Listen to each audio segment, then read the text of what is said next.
Hello, Aquarius! Welcome dito sa 4th week of September reading mo. Hello, I'm Purple Teen. Para sa mga bago dito, if you haven't subscribed yet, don't forget to subscribe. Paki-like and follow din yung aking Facebook, Instagram, TikTok. No? At saka i-tap nyo yung notification bell dito sa YouTube pagkatapos nyo mag-subscribe para maging updated kayo tuwing meron tayong bagong uploads, mga readings. Yung mga interesado naman sa personal reading, send lang kayo ng PM sa aking FB page. Yung link at details, hanapin mo, nakalagay sa description below. Aquarius, kamusta ka? Sana ikaw ay okay. Aquarius, ang lucky day mo, Thursday. Lucky numbers mo, 4, 9, 6, 32, number 2, at saka 17. Tignan na natin, Aquarius, ano ba yung overall energy mo itong 4th week of September hanggang katapusan. May binabanggit about November.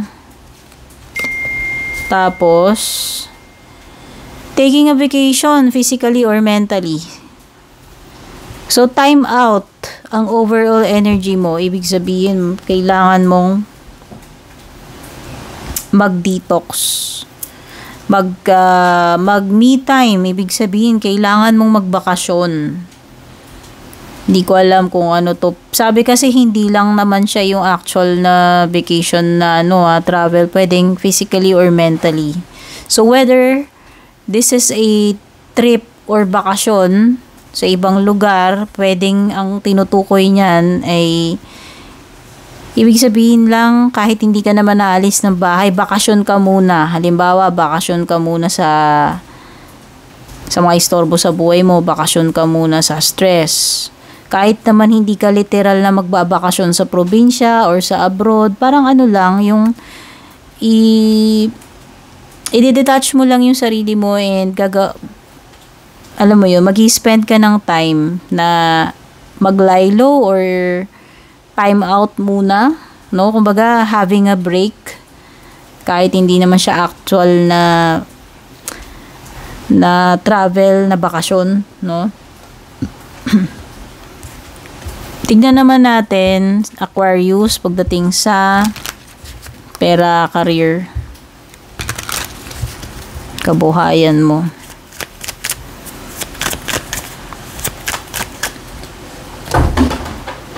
Spending. Merong may pagkakagastusan itong last week of September. Ano kaya yan, no? May lalabas ka ng pera, may pagkakagastusan. Love life mo, unworthy, you're a better person than I am. May sinasabi dito na someone na hindi niya deserve, whether energy mo to o energy ng person mo, kung sino man yung nagsasabi sa inyong dalawa nito. Aminado na yung isa dito sa inyong dalawa, hindi niya deserve yung person na ito. Ibig sabihin, yung isa pwedeng, alam mo yun, may mali or may kulang, no, na unfair dun sa isa kasi aminado yung isa dito na hindi siya karapat-dapat ng pagmamahal from you. Okay? Baka siya yan, yung person mo, guilty siya. Na alam niya sa sarili niya na hindi mo siya deserve. You deserve better. No? You deserve more ng kung ano yung kaya niyang ibigay sa'yo or ino-offer niya sa'yo. Pwede kasing may pwedeng guilty siya kasi pwedeng may pagkukulang siya, no? Aminado siya na hindi niya maibigay sa iyo lahat ng bagay na deserve mo na magpapasaya sa iyo, or at least mabigay man lang yung mga needs mo as a partner or as a husband or wife, no? Okay, meron kang 9 of Cups. So this is a wish fulfillment. O baka may mangyayari sa iyong wish come true itong last week of September or katapusan, no? Magiging very happy ka dito.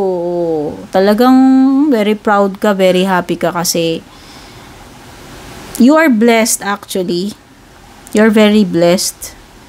Lalo na ngayong 4th week of September. Ang dami mong blessings dyan, dami mong cups dyan. Parang matapon man yung isa dyan, may mga reserba ka pa eh. Okay? Ganyan ka ka-happy and contented itong 4th week of September. Pero I believe this is something material. O ewan ko.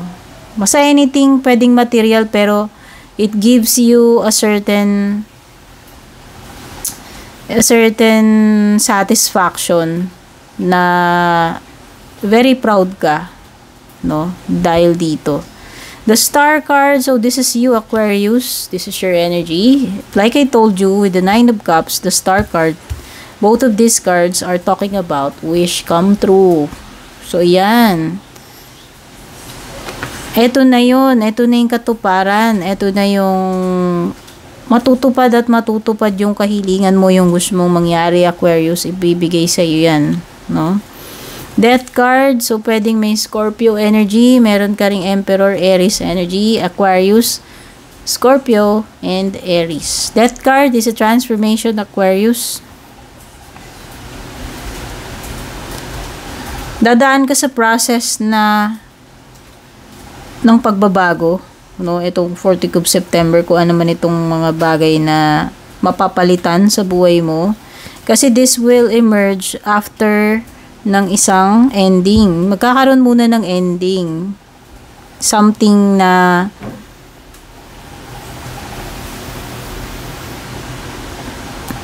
alam mo yon, yung ending na yan yung natural na mga causes. Like, hindi mo siya pwedeng pigilan. Talagang darating sa point na